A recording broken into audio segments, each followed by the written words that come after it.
I got sent the script, met Charlie Stadler. I liked him, and that was it really. I thought I liked him a lot as a person, and I had an instinct about him, and thought that he would make a good film, and I think he is, from what I've seen so far anyway. I think he's making a good picture. Well, it's not a lot to... He's a very ambiguous, sort of mysterious character. He's... well, he's a hitman, and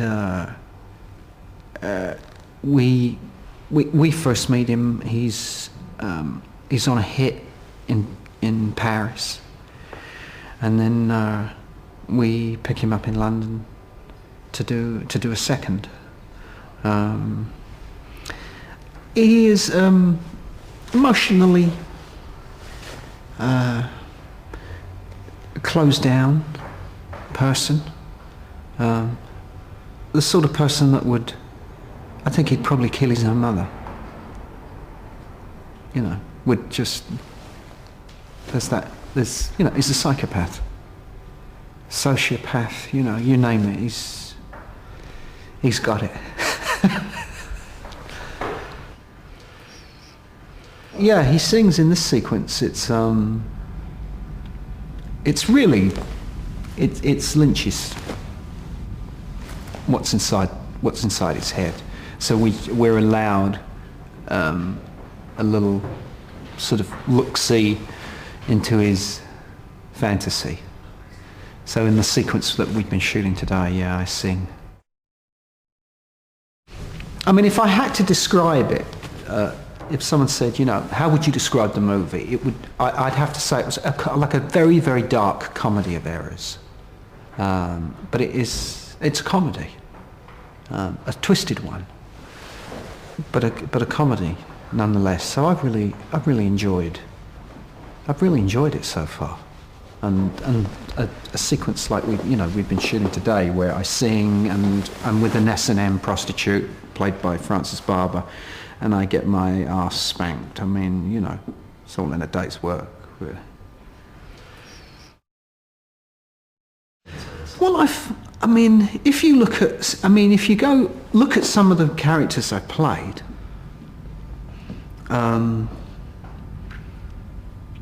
Hannibal, for instance, is twisted and dark, but it's camp. It has a side to it that is comic. True Romance is Drexel, is another one it's cartoon. Leon is cartoon, so they're not really. I've not played a psychopath in a Ken Loach movie. So they've all been somewhat bigger than life. So this kind of falls into that, it sort of falls into an area that I've sort of been before, but just with an added sort of twist. But it's nice to work with someone who is, Charlie's just having a wonderful time making the movie, and he is a very likeable man, and he just spends a great deal of his time sitting behind the monitor, laughing. So, and that contaminates you, the enthusiasm and the energy, because it comes from the top.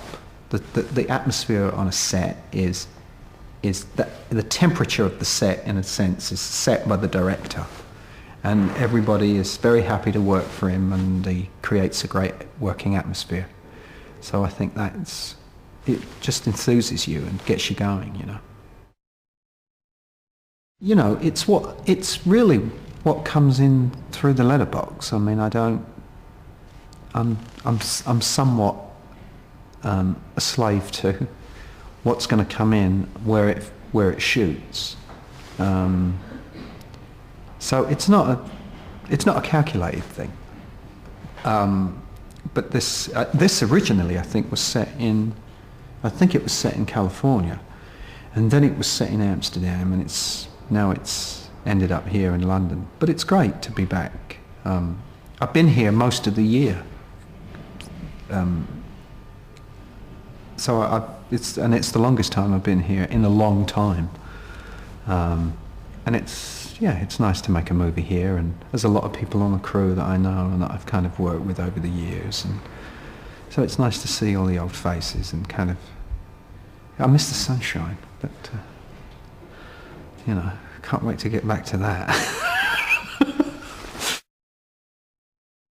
Yeah, I haven't had I haven't had fun like this on a movie for a while.